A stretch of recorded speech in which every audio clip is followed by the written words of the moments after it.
Zulfi knowledge land میں خوش آمدید۔ طارق بن زیاد خلیفہ نے مفید سے کہا، اب تم جا سکتے ہو۔ مفید رخصت ہو کر چلا گیا۔ اس کے جانے کے بعد خلیفہ، وزیر اور حاضرین دربار نے اس کی شجاعت اور جذبہ جہاد کی بہت تعریف کی۔ مفید کا باپ ایک سپاہی تھا جس نے میدان جنگ میں جام شہادت نوش کیا تھا۔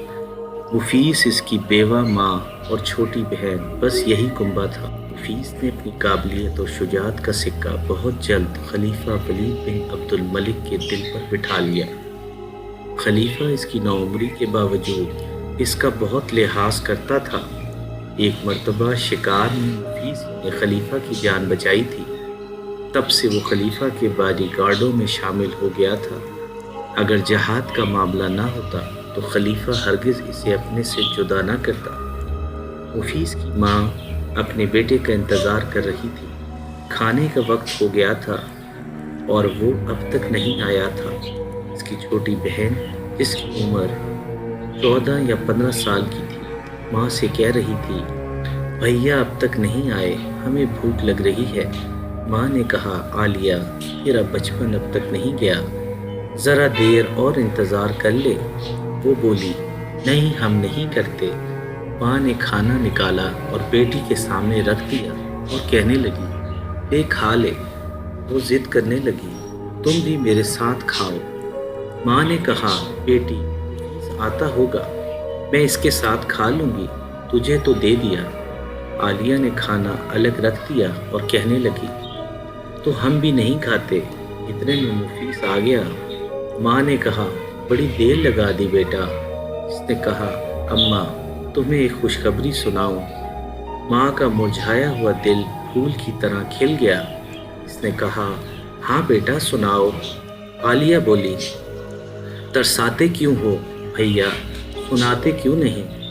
مفید نے جوش مسرت سے بےتاب ہو کر کہا، خلیفہ نے مجھے جہاد پر جانے کی اجازت دے دی، میں بربر جا رہا ہوں، وہاں سے اندلس جاؤں گا۔ اماں دعا کرو کہ اللہ تعالیٰ یا تو مجھے کامیابی عطا فرمائے یا پھر شہادت۔ ماں کی آنکھوں میں آنسو بھر آئے۔ اس کی آنکھوں کے سامنے اپنا اجڑا ہوا سہاگ آ گیا۔ عالیہ ساری شوخی اور شرارت بھول گئی، سہم کر چپ چاپ کھڑی ہو گئی۔ لیکن مفید کی ماں ایک مجاہد کی بیٹی، ایک مجاہد کی بیوی اور ایک مجاہد کی ماں تھی۔ وہ بہت جلد اپنے دل پر قابو پا گئی۔ اس نے مضبوط آواز میں کہا، دل سے آمین کہتی ہوں بیٹا۔ مفید خوشی سے اتنا بے قابو ہو رہا تھا کہ ماں کے دل میں مچلتے ہوئے طوفان کا ذرا اندازہ نہ کر سکا۔ اس نے کہا، آؤ اماں کھانا کھا لیں۔ عالیہ، تو نے کھا لیا؟ وہ بولی، ابھی نہیں۔ مفید نے جلدی جلدی منہ ہاتھ دھوتے ہوئے کہا، تو آؤ پھر۔ اور تینوں ساتھ ساتھ دسترخوان پر بیٹھ کر کھانا کھانے میں مشغول ہو گئے۔ بے سہارا در اسلام پر خلافت اسلامیہ دمشق کی طرف سے موسیٰ بن نصیر افریقہ کے والی تھے۔ موسیٰ بن نصیر کو سب سے زیادہ اعتماد اور ناز اپنے غلام طارق بن زیاد پر تھا، جسے انہوں نے تنبہ کا گورنر بنا رکھا تھا۔ طارق بن زیاد فی الحال تنبہ میں لب ساحل اپنے آرائے حکومت میں ہدایتیں لینے اور صلاح مشورہ کرنے حاضر ہوا کرتے تھے۔ اس وقت بھی وہ موجود تھے اور کہہ رہے تھے، میرے آقا، دمشق سے کوئی جواب نہیں آیا۔ موسیٰ بن نصیر نے مسکرا کر طارق بن زیاد کو دیکھا اور کہا، آ جائے گا میرے عزیز، اس مرتبہ انشاءاللہ، یقیناً امیر المومنین ہمیں ضرور اندلس پر چڑھائی کی اجازت دے دیں گے۔ طارق بن زیاد نے کہا، تو پھر میں اپنے سپاہیوں کی تیاری کا حکم دوں۔ موسیٰ بن نصیر نے جواب دیا، سپاہیوں کو تیاری کی ضرورت نہیں ہوتی، ہر وقت تیار رہتے ہیں، وہ صرف اشارے کے منتظر رہتے ہیں۔ طارق بن زیاد گویا ہوئے، میرے آقا، میں آپ کا مطلب سمجھ گیا، آپ مطمئن رہیں، آپ کا اشارہ پاتے ہی فوجیں بلا تاخیر و انتظار اندلس کی طرف بڑھ رہی ہوں گی۔ موسیٰ بن نصیر نے جواب دیا، جزاک اللہ خیر الجزا فی الدنیا والآخرہ، مجھے تم سے یہی تھوڑی دیر باتیں کر کے طارق بن زیاد چلے گئے۔ ان کے جاتے ہی مفیس دمشق سے وارد ہوا اور فوراً ہی وہ موسیٰ بن نصیر کی خدمت میں پہنچا۔ مفیس کو دیکھتے ہی موسیٰ بن نصیر بےتابی اور اشتیاق کے عالم میں کھڑے ہو گئے۔ مفیس تم کہاں؟ اس نے زیر لب تبسم کے ساتھ کہا۔ آپ کی کشش کھینچ لائی۔ موسیٰ بن نصیر نے مفیس سے معانقہ کیا اور کہا خیریت تو ہے؟ وہ بولا جی ہاں، خدا کا فضل ہے۔ امیر المومنین نے اپنا نامہ دے کر خاص طور پر مجھے آپ کی خدمت میں بھیجا ہے۔ یہ کہہ کے مفیس نے خلیفہ ولید بن عبد الملک کا نامہ پیش کیا۔ موسیٰ بن نصیر نے بڑے ادب و احترام کے ساتھ اسے لیا، پڑھا اور مفیس سے مخاطب ہوئے۔ میں امیر المومنین کا ممنون کہ انہوں نے میری درخواست قبول فرمائی، لیکن دوبارہ اجازت لینے میں کیا حکمت ہو سکتی ہے، یہ مجھے علم نہ ہو سکا۔ مفیس نے موسیٰ بن نصیر کے سوال کا کوئی جواب نہ دیا۔ پھر اس نے وہ تمام باتیں بتائیں جو خلیفہ نے درباریوں کے سامنے کی اور کہا مجھے بھی جہاد کا شوق کھینچ لایا ہے۔ اب میں وطن اسی وقت جاؤں گا جب آپ اندلس کو فتح کر چکے ہوں گے۔ پھر مفیس نے کہا ان قریب خلیفہ آپ کو ایک اور نامہ بھیجیں گے، اس کے بعد آپ کو اندلس پر یلغار کرنے کی اجازت ہوگی۔ اس سے پہلے آپ خوب تیاری کر لیں۔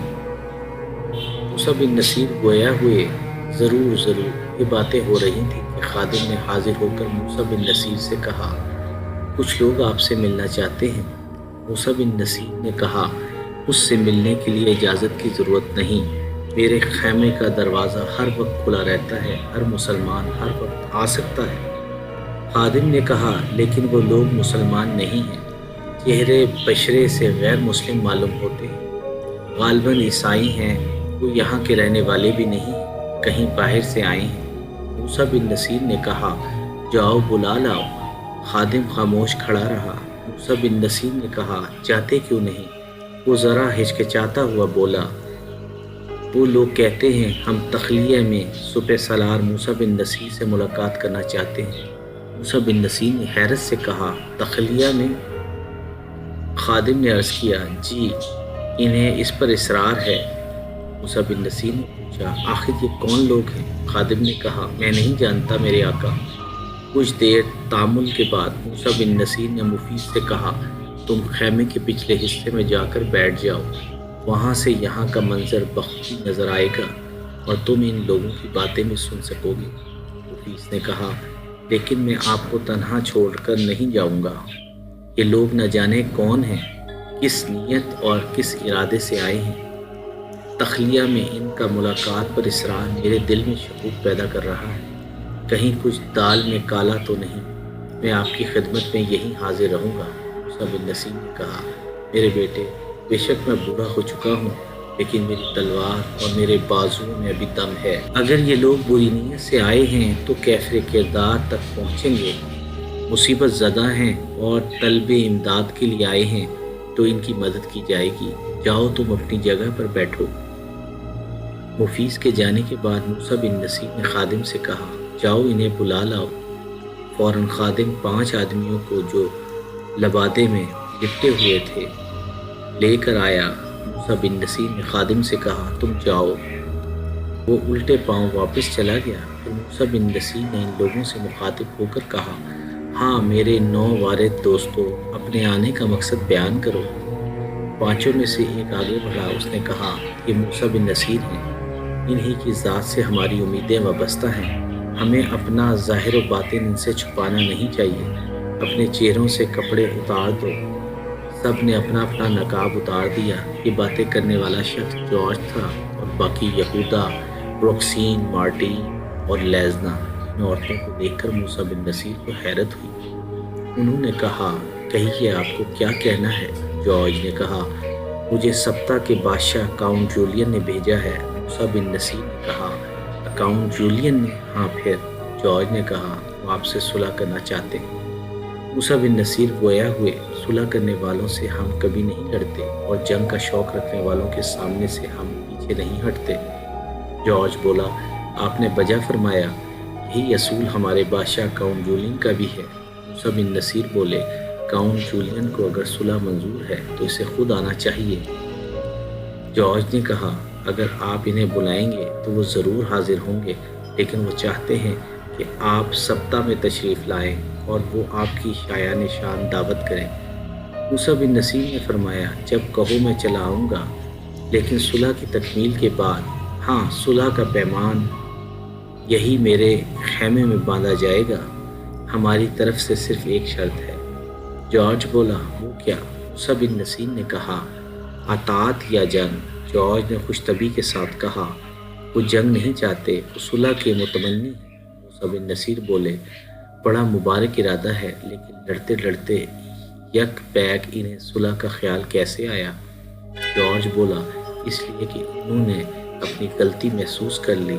انہوں نے جان لیا کہ مسلمانوں پر وہ غالب نہیں آ سکتے۔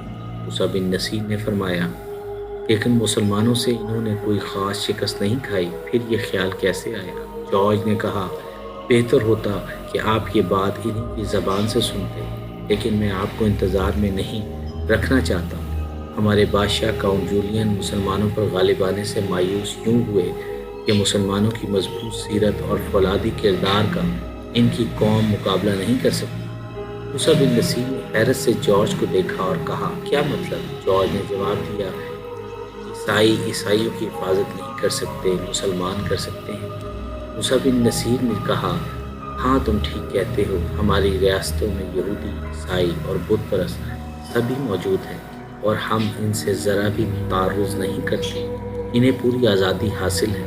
جارج بولا، صرف یہی نہیں، یہ بھی کہیے کہ مسلمان غیر عورتوں کو بری نظر سے نہیں دیکھتے، ان کے متاع عصمت پر ڈاکہ نہیں ڈالتے، ان کے مردوں کو غلام نہیں بناتے، انہیں ذرا ذرا سی بات پر قتل نہیں کرتے، ان کے مال و دولت پر للچائی نظریں نہیں ڈالتے۔ موسیٰ بن نصیر نے فرمایا، ہاں ٹھیک ہے، مسلمان اس طرح کی حرکتیں ہرگز نہیں کرتے۔ جارج بلند آواز سے بولا، اور مجھ سے یہ بھی سنیے کہ عیسائی یہ سب کچھ کرتے ہیں، ان کے دندانے عیسائیوں پر ہی تیز ہوتے ہیں اور یہودیوں پر بھی۔ ان کی عیاشی اور ہوس کا ہدف عیسائی لڑکیاں بھی بنتی ہیں اور یہودی دوشیزائیں بھی۔ میں اندلس کا رہنے والا عیسائی ہوں۔ آج مجھ سے بڑھ کر اندلس کے بادشاہ روڈرک اور وہاں کے سب سے بڑے کلیسا کے اسقف اعظم کا کوئی دشمن نہیں۔ جارج لیزنا کی طرف اشارہ کر کے بولا۔ ایپیسوڈ 58 اختتام پذیر ہوئی۔